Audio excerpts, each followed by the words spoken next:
Appointed by the monarch, the Prime Minister is the head of the sovereign's government in the United Kingdom. The office of Prime Minister, or PM for short, is not required by law or by the Constitution, but has come into being through history and tradition. The birth of the premiership began over 300 years ago, as power began to shift from the sovereign to Parliament.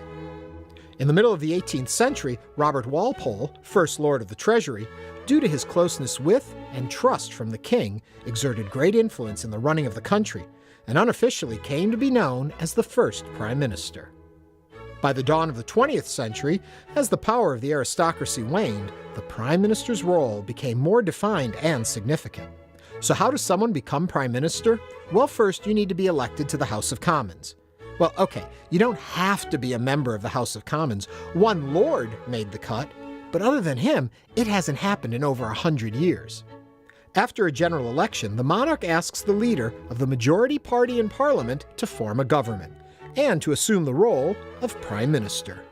But even today, the Prime Minister serves at the pleasure of the monarch, and should a vote of no confidence in the government pass in Parliament, the PM resigns and a new government forms after another election. And unlike our president, even though the Prime Minister outranks all other political figures, he's still outranked by a few senior clerics in the Church of England, the Lord Chancellor, and members of the royal family. Oh, and by the way, if you look closely at the plaque on the front door of 10 Downing Street, it's not the title of Prime Minister you see.